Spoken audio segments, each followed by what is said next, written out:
Good morning friends. आज का हमारा टॉपिक रहेगा ईवीएस के कुछ क्वेश्चंस को आज हम करेंगे। हमारा पहला क्वेश्चन है, एक शिक्षिका तनावग्रस्त बच्चे की पहचान कर सकती है जब बच्चा निम्नलिखित व्यवहार प्रदर्शित करता है। पहला ऑप्शन है हमारा आक्रामक व्यवहार, दूसरा बहुत बात करना, तीसरा पढ़ाई में पूर्ण एकाग्रता, चौथा अति सक्रियता। तो क्वेश्चन है कि शिक्षिका तनावग्रस्त बच्चे की पहचान कैसे करेगी। तो इसमें पहला ऑप्शन है आक्रामक व्यवहार। जब बच्चा आक्रामक व्यवहार करेगा तो टीचर को समझ में आना चाहिए कि बच्चा कुछ तनावग्रस्त है, शायद इसलिए कह रहा है। अगर वो बहुत बात करता है इससे ये पहचान नहीं होती कि वो तनावग्रस्त है। या बच्चा पढ़ाई में पूरा एकाग्र है, वो पूरा टेंशन दे रहा है पढ़ाई में, तो उससे ये भी नहीं शो होता है कि बच्चा तनावग्रस्त है। या बच्चा अति सक्रियता है, मोस्ट अटेंटिव है किसी चीज़ के लिए, तो इससे ये भी नहीं होता है कि बच्चा तनावग्रस्त है। लेकिन बच्चा आक्रामक व्यवहार करता है, अजीब तरह से व्यवहार करता है क्लास में, तो इससे टीचर को पता रहना चाहिए, उसे समझ आ जाना चाहिए कि बच्चा तनावग्रस्त है। नेक्स्ट क्वेश्चन है हमारा, निम्नलिखित में से खाद्य पदार्थों के उस समूह को चुनिए जिसमें प्रत्येक सदस्य में लौह तत्व प्रचुर मात्रा में होता है। तो पहला ऑप्शन है हमारा आंवला, पालक, गुड़। सेकेंड है गुड़, आंवला, टमाटर। तीसरा है बंधा गोभी, आंवला, पालक। एंड फोर्थ वन इज़ आंवला, बंधा गोभी, टमाटर। तो देखेंगे हम कि आयरन पालक में प्रचुर मात्रा में पाए जाते हैं, तो पालक तो होगा ही। सेकेंड वन इज़ आंवला। आप देख सकते हैं चारों ऑप्शन में आंवला सब में है, तो आंवला तो श्योर है, और आंवला में आयरन पाया जाता है हमारे नॉलेज के हिसाब से। एंड नेक्स्ट इज़ गुड़। गुड़ जो है, गुड़ में भी आयरन पाया जाता है। लेकिन अगर टमाटर की बात करें तो टमाटर में पोटेशियम पाया जाता है, और बंधा गोभी में पोटेशियम और मैग्नीशियम पाया जाता है।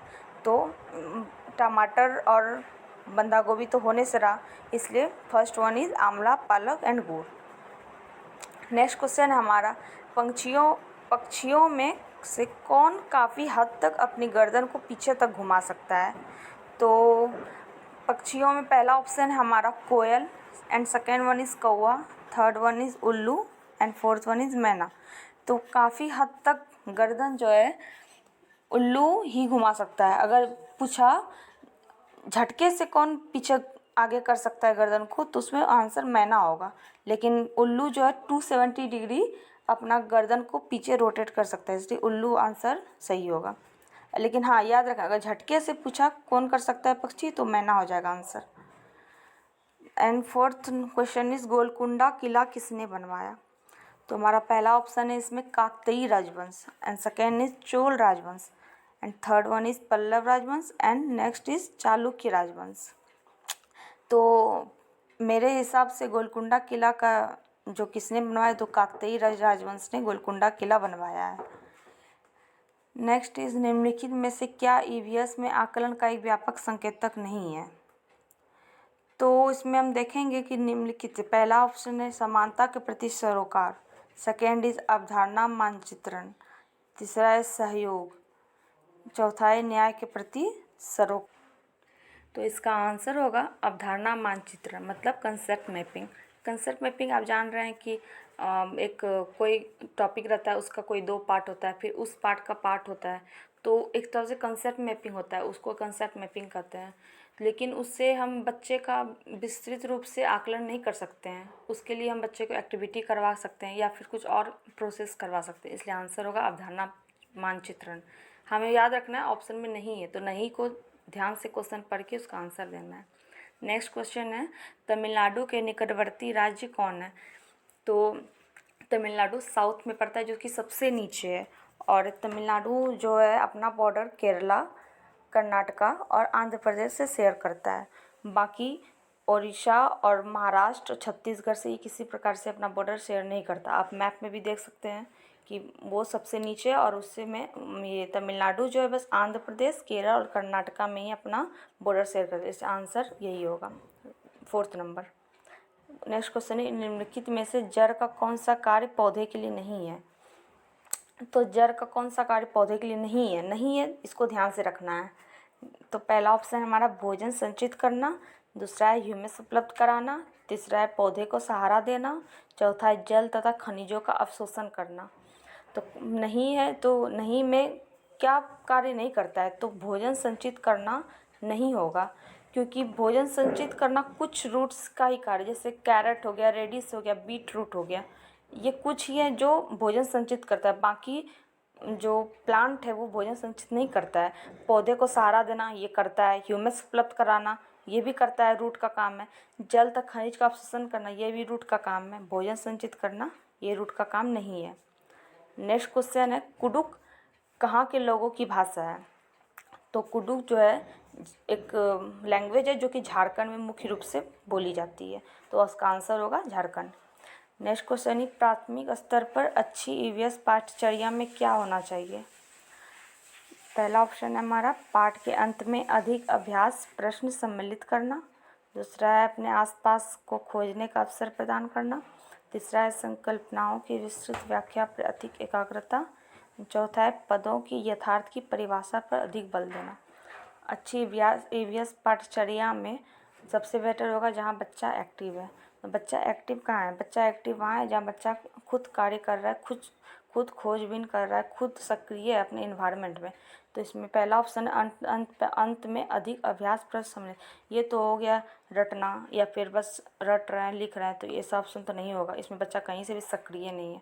दूसरा है अपने आसपास को खोजने का अवसर प्रदान करना, मतलब यहाँ बच्चा सक्रिय है, अपने आसपास को खोज रहा है, उसका अवसर प्रदान कर रहे, वो खोजेगा, जानेगा, खुद कंस्ट्रक्ट करेगा नॉलेज को।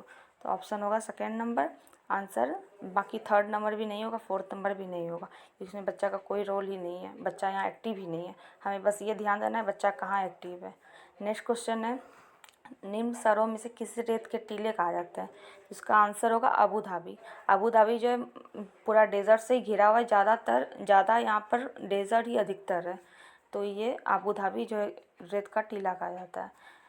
नेक्स्ट क्वेश्चन, ताजमहल के पीले होने का निम्न में से कौन सा कारक जिम्मेदार है? तो ताजमहल का पीले होने के कारण सल्फर डाइऑक्साइड मुख्य रूप से जिम्मेदार है। वो सल्फ्यूरिक एसिड ये बारिश से पड़ती सल्फ्यूरिक एसिड रहता है जो कि ताजमहल पे गिरता है, वो मार्बल से रिएक्ट करके वो सल्फर डाइऑक्साइड बन जाता है जो कि पीला होने का कारण है। नेक्स्ट क्वेश्चन है, निम्न पौधों में पत्तियां हैं जिन्हें सब्जी की तरह प्रयोग में लाया जाता है, इसके बीजों से तेल प्राप्त किया जाता है, ये पौधा कौन है? तो इसका आंसर होगा सरसों। सरसों आप जैसे कि जानते हैं, सरसों के बीज से हम तेल निकालते हैं और उसके पौधे में जो पत्तियाँ होती हैं उसका सब्जी की तरह उपयोग में भी लाते हैं, इसलिए सरसों होगा। बंधा गोभी तो होगा ही नहीं, नारियल भी नहीं होगा, पालक भी नहीं होगा। नेक्स्ट क्वेश्चन है, नेफेंथिस एक पौधा है जो कीड़े मकोड़े चूहे जैसे छोटे जीवों को अपने अंदर फंसा कर खा जाता है। हमारे देश में पौधा कहाँ पाया जाता है? पहला मेघालय, दूसरा है बिहार, तीसरा है केरल, चौथा है उड़ीसा। तो हमारा आंसर ही ऑप्शन होगा मेघालय। नेफेंथिस एक पौधा होता है जो कीड़े मकोड़े को खा जाता है अंदर फंसा करके। नेक्स्ट क्वेश्चन है हमारा 14 नंबर, नारियल डली हुई किसी भी कढ़ी के साथ उबला हुआ टेपियोका निम्न में से किस क्षेत्र का प्रिय भोजन है? तो पहला ऑप्शन है तमिलनाडु, दूसरा है केरल, तीसरा है बंगाल, चौथा है बिहार।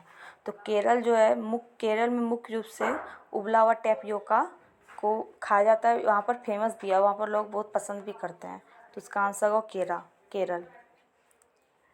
नेक्स्ट क्वेश्चन है हमारा, निम्नलिखित में से जीवन प्रक्रियाओं का कौन सा युग में पेड़ पौधों और जीव जंतुओं दोनों में मिलता है? तो यहाँ पर हमें पेयर बताना है जो पेड़ पौधा और जीव जंतु दोनों में कॉमन है। तो पहला होगा भोजन बनाना तथा वृद्धि। देखिए, जीव जंतु भोजन तो बना नहीं सकता लेकिन पेड़ पौधा बनाता है, वृद्धि दोनों करता है, लेकिन जीव जंतु भोजन नहीं बना सकता, तो पहला तो ऑप्शन नहीं होगा। दूसरा है प्रजनन और भोजन बनाना। प्रजनन और भोजन बनाना अगेन नहीं होगा, रिप्रोडक्शन होगा दोनों में, लेकिन भोजन बनाना दोनों एक जीव जंतु में नहीं होगा, तो सेकेंड ऑप्शन भी नहीं होगा। तीसरा है प्रजनन और अंकुरन। प्रजनन दोनों में होगा लेकिन अंकुरन जीव जंतु में नहीं होगा, सिर्फ पेड़ पौधे में नहीं होगा, अंकुरन जिसे जर्मिनेशन भी कहते हैं।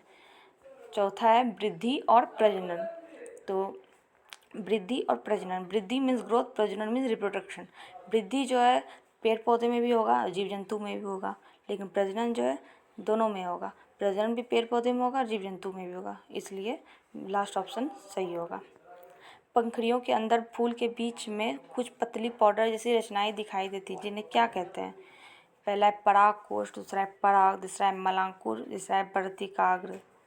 तो हम आप देखेंगे फूल के अंदर कुछ, जब आप फूल को पत्ती छूते हैं अंदर कुछ वाइट जैसा पाउडर जैसा होता होगा, तो वो पाउडर जो है पराग कहलाता है। पराग मीन्स पोलन।